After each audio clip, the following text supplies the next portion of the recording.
कोई state company, इस company का पैसा नहीं डूबेगा। इसके तैसे पैसा दिला, जब कंपनी बंद हुई तो बहुत से वर्कर लोग तो बेरोजगार हो गए, परेशानी तो होगी, इनकम भी बंद हो गया, अब प्लस पैसा भी डूब गया, पब्लिक लोग एजेंट लोग पर चढ़ा हुआ है। ये छोटी सी मांग है, कोई नया कानून बनाने की मांग नहीं कर रहे, कोई नाजायज़ मांग नहीं कर रहे। बाकायदा सरकार ने ये कानून बना रखा है। अब सरकार ने एक कानून बनाया है, अनियमित जमा योजनाएं पाबंदी कानून 2019। उस कानून में दो व्यवस्थाएं की गई हैं। एक तो जितनी भी पोंजी स्कीम और MLM चलाने वाली कंपनी या क्रेडिट कोऑपरेटिव सोसाइटी होती हैं, जो लोगों को बहुत जल्दी से करोड़पति अरबपति बनने का ख्वाब दिखाकर उनकी मेहनत की पूंजी को हड़प लेती हैं, ऐसी कंपनीज को सरकार बैन करे। दूसरा पार्ट इस कानून में ये था कि उनकी कोऑपरेटिव सोसाइटी बैन कर दी सभी एक झटके में, लेकिन जो लोगों का पैसा था वो अभी तक वापस नहीं किया गया है। भारत के माननीय प्रधानमंत्री से हम आग्रह करेंगे कि जब तक उनको 2024 के चुनाव की जीतना है, तो जो लोग भी ठगित पीड़ित जनता परिवार हैं उनको पेमेंट कर दे इलेक्शन के पहले, तो उनका फिर सत्ता को हम लोग जागरूकता रखेंगे। अन्यथा आने वाले में चुनाव उनको हम लोग बहिष्कार करेंगे। सारी सरकार या विपक्ष हो या पक्ष हो, सारी मिली भगत है, सारी केंद्र सरकार की दोष है। केंद्र सरकार आज चाहेगी तो मैं गारंटी के साथ कह सकता हूँ 90 दिन के अंदर सारे पूरे भारत में हर राज्य में सारी कंपनियां की पैसा रिफंड हो जाएगी। नमस्कार, मैं नंदन, आप देख रहे हैं न्यूज़ 24। इस वक्त मौजूद है गर्दनी बाग धरना स्थल पर। एक बार हम आपको भीड़ दिखा देते हैं कि आप गर्दनी बाग धरना स्थल पर जिस तरीके की भीड़ है, कारण भी बताएंगे। सबसे पहले आपको विजुअल के माध्यम से दिखा देते हैं कि अगर इतने लोग आए हैं तो उसके पीछे कुछ कारण होगा। हम सबसे पहले कारण जानते हैं कि किस कारण से आज गर्दनी बाग धरना स्थल पर आना हुआ। कारण कोई बहुत बड़ा कारण नहीं है साहब। सरकार ने एक कानून बनाया है, अनियमित जमा योजनाएं पाबंदी कानून 2019। उस कानून में दो व्यवस्थाएं की गई हैं। एक तो जितनी भी पोंजी स्कीम और MLM चलाने वाली कंपनी या क्रेडिट कोऑपरेटिव सोसाइटी होती हैं, जो लोगों को बहुत जल्दी से करोड़पति अरबपति बनने का ख्वाब दिखाकर उनकी मेहनत की पूंजी को हड़प लेती हैं, ऐसी कंपनीज को सरकार बैन करे। दूसरा पार्ट इस कानून में ये था कि उनकी प्रॉपर्टीज़ को, चल अचल संपत्ति को सीज करके, नीलाम करके 180 दिन में सरकार लोगों की जमा राशि का 2 से 3 गुना पैसा वापस करे। सरकार ने कंपनी और क्रेडिट कोऑपरेटिव सोसाइटी बैन कर दी सभी एक झटके में, लेकिन जो लोगों का पैसा था वो अभी तक वापस नहीं किया गया है। सेंट्रल गवर्नमेंट ने, पार्लियामेंट ने सर्वसम्मति से कानून पास कर दिया, पूरे देश में लागू है। बिहार सरकार ने 2-2, 3-3 बार इस पर शासनादेश इशू कर दिया है कि तमाम जिला कलेक्टर साहिबान अपने अपने ज़िले के पीड़ित जमाकर्ता परिवारों से आवेदन लें और उनका भुगतान करें। लेकिन कई ज़िले तो ऐसे हैं बिहार में जहां अभी तक भुगतान पटलों की स्थापना नहीं हुई है, आवेदन भी लोगों से नहीं लिए जा रहे। तो आज का जो हमारा ये कार्यक्रम है, इसी के लिए है कि तमाम जिला कलेक्टर अपने अपने ज़िले में तहसील स्तर पर भुगतान पटलों की स्थापना करें। इस कानून के अंतर्गत सब पीड़ितों से, चाहे किसी भी कंपनी के हों, किसी भी क्रेडिट कोऑपरेटिव सोसाइटी के, अगर उनका कोई जमा पैसा किसी कंपनी या क्रेडिट कोऑपरेटिव सोसाइटी में जमा है, तो उससे आवेदन लेकर उनका जमा राशि का 2 से 3 गुना पैसा 180 दिन में वापस करें। ये छोटी सी मांग है, कोई नया कानून बनाने की मांग नहीं कर रहे, कोई नाजायज़ मांग नहीं कर रहे। बाकायदा सरकार ने ये कानून बना रखा है, नोटिफाइड हो रखा है, लेकिन लापरवाह अधिकारी इसकी अनुपालना नहीं कर रहे। हम इसकी अनुपालना करवाने के लिए यहाँ आए हुए हैं। अच्छा, कहाँ से आए हुए हैं? मैं तो दिल्ली से हूँ, लेकिन ये बिहार के तमाम जनपदों से, ज़िलों से लोग आए हुए हैं यहाँ। अच्छा, इतनी दूर से दूरी तय कर आने से आपको क्या बिहार सरकार से उम्मीद है निष्कर्ष निकलेगा या फिर धरना कंटिन्यू रहेगा? देखिए, धरना कंटिन्यू रखने की आवश्यकता नहीं है, निष्कर्ष निकलेगा। जब कोई कानून बन जाता है तो उसे आज नहीं तो कल लागू करना पड़ता है। नहीं करेगी सरकार इस कानून को लागू तो साहब 42 करोड़ पीड़ित हैं जो इस कानून से जिनको फ़ायदा होना है, जिनके साथ ठगी हुई है, वो 42 करोड़ लोग हैं। एक दिन सब इकट्ठे होंगे, जाग जाएंगे, उखाड़ के फेंक देंगे, चाहे राज्य की सरकार हो चाहे केंद्र की हो। मानेगी कैसे नहीं? हमने कई सारे संकल्प ले रखे हैं। पहले भुगतान फिर मतदान का संकल्प ले रखा है कि जब तक तमाम लोगों का भुगतान नहीं हो जाएगा, हम किसी भी साथी को मतदान में हिस्सा नहीं लेने देंगे। 2 अक्टूबर को गांधी जयंती पर दिल्ली राजघाट पर हम प्रधानमंत्री का घेराव कर रहे हैं। वहाँ संकल्प ले रखा है कि हम प्रधानमंत्री को गांधी जी की समाधि पर तब तक फूल नहीं चढ़ाने देंगे जब तक वो देश के तमाम जिला कलेक्टर्स को आदेश जारी नहीं करेगा बर्ड्स एक्ट के क्रियान्वयन के। और कई सारे इस तरह के हमारे वो हैं संकल्प, तो मानना पड़ेगा, सबको मानना पड़ेगा ये।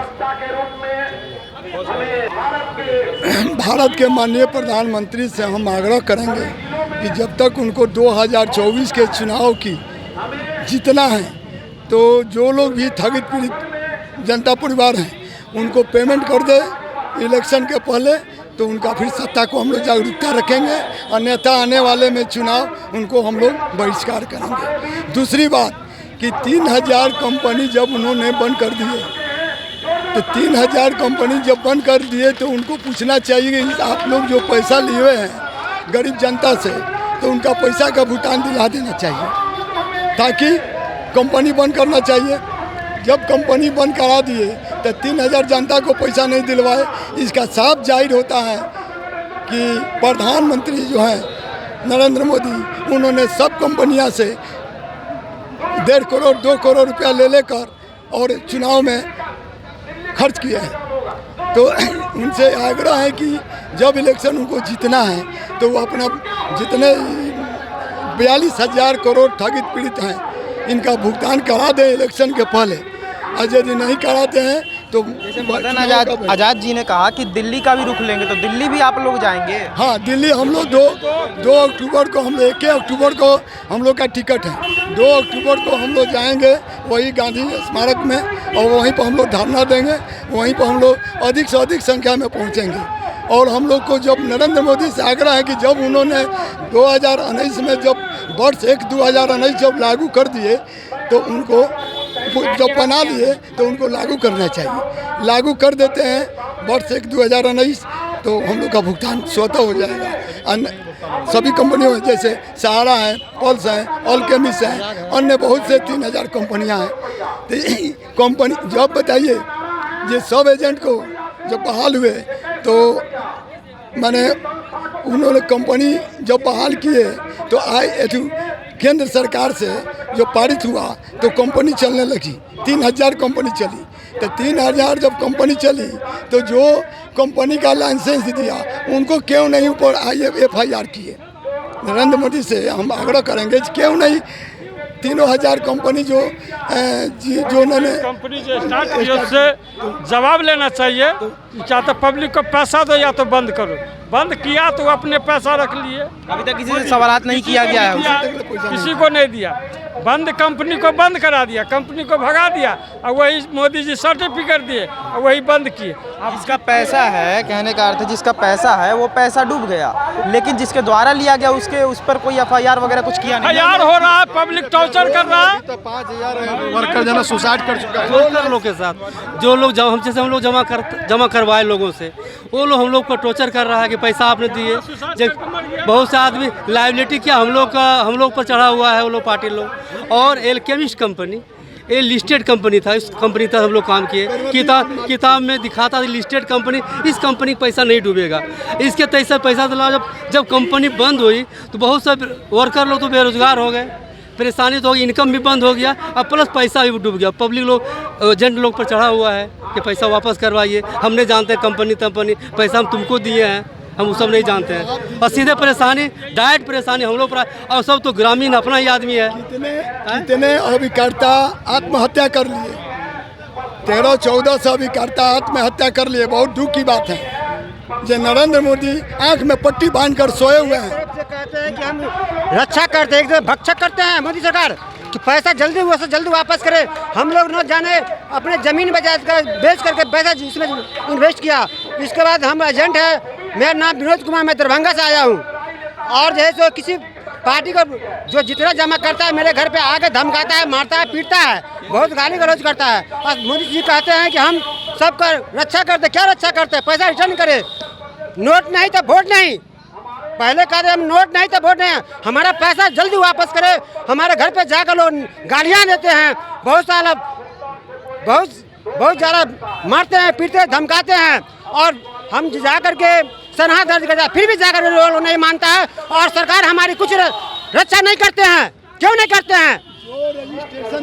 जो रजिस्ट्रेशन ये कंपनी चलाने के लिए उन पर FIR क्यों नहीं कर रहे हैं? जो इन्होंने जो कंपनी चला कर रखे अल्केमिस्ट के, सहारा के सुब्रतो राय, अल्केमिस्ट के कंवरदीप सिंह जो आज संसद में है यूपी के, तो उन पर कार्रवाई नहीं हो रही है। उनसे घूस लेकर अमित शाह अभी हाल ही में प्रेजेंट में सुब्रतो राय से 9 करोड़ रुपया लेकर और 5,000 करोड़ रुपया साबित किए। 5,000 में क्या होने वाला है आप ही बताइए। तो बाद में हल्ला हुई। जितनी भी कंपनियां भारत में आई, सारी कंपनियां कोई सेबी से लाइसेंस, कोई RBI से लाइसेंस, कोई कोऑपरेटिव सोसाइटी से लाइसेंस लेके काम करने के बाद 2014 में जब केंद्र में मोदी की सरकार बनी, सारी कंपनियों को बंद कर दी। एक बार अनाउंस किया, सारी कंपनियों को बंद कर दी। कानून सरकार ने लाइसेंस दी, RBI लाइसेंस दी, सेबी लाइसेंस दी, कोऑपरेटिव सोसाइटी की लाइसेंस दी। सारी कंपनी एजेंट के माध्यम से पैसा इन्वेस्ट किया गया। आज तक कोई भी कंपनी की पैसा रिटर्निंग नहीं हो रही है। सारी कंपनी वर्कर एजेंट तहस हो रहा है। 12,000 वर्कर सुसाइड कर चुके हैं अभी तक।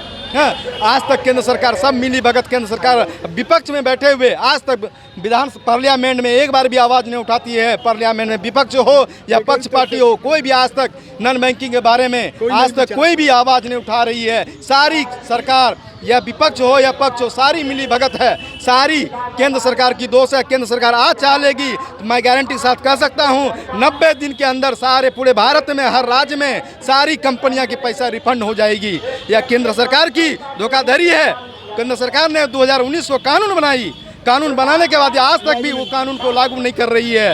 ये सरकार की, केंद्र सरकार की दोष है और हम लोग छोड़ेंगे नहीं, चाहे मर जाएंगे, मिट जाएंगे, जो भी करना पड़ रहेगा। 42,000 करोड़ हैं हम लोग सभी कंपनियों के वर्कर। में एक घर में 5-7 वोटे हैं, 7 वोटे ये सारी हम लोग तय कर चुके हैं। ये पता चल जाएगा केंद्र सरकार को 2 अक्टूबर को गांधी जयंती समाधि में। किसी भी पक्ष हो या पक्ष को किसी को माल्यार्पण करने नहीं देंगे। हम लोग का ये तब सिद्धांत है, एक यूनियन है और इन लोग को छोड़ेंगे नहीं। धन्यवाद। तो जैसा कि हमने देखा कि पूरे रिपोर्ट में कि ठगी पीड़ित जमाकर्ताओं द्वारा यहाँ पर धरना दिया गया। साथ में राष्ट्रीय संयोजक मदन लाल आज़ाद जी से भी हमने बातचीत की। आपको अगर विजुअल दिखा देते हैं, भीड़ दिखा देते हैं विजुअल के माध्यम से, और जो कारण है वो भी हम आपने विजुअल में देखा होगा। लेकिन हम बता भी देते हैं कि इस संबंध में पहले भी प्रधानमंत्री, राष्ट्रपति, मुख्यमंत्री एवं जिलाधिकारी कार्यालय में ज्ञापन दिया गया था, जिस पर कार्रवाई करते हुए शासन ने समस्त जिला पदाधिकारियों को बर्ड्स एक्ट 2019 के तहत ठगों के विरुद्ध कार्रवाई करने और पीड़ितों का भुगतान करने का निर्देश दिया है। किंतु अधिकांश अधिकारी शासन के आदेश एवं कानून का पालन नहीं कर रहे हैं, जो अत्यंत दुख की बात है। और हम आपको फिर से बता देते हैं कि जो भी कारण था धरना देने का यहाँ पर ठगी पीड़ित जमाकर्ताओं द्वारा, वो हम साफ तौर पर आपको दिखा चुके हैं विजुअल के माध्यम से, और जो भी खबर थी वो आप विजुअल में देख सकते हैं। बाकी ऐसे और तमाम खबरों के हमारे साथ बने रहे और देखते रहे न्यूज़ 24। मैं नंदन अपने सहयोगी प्रिंस के साथ। धन्यवाद।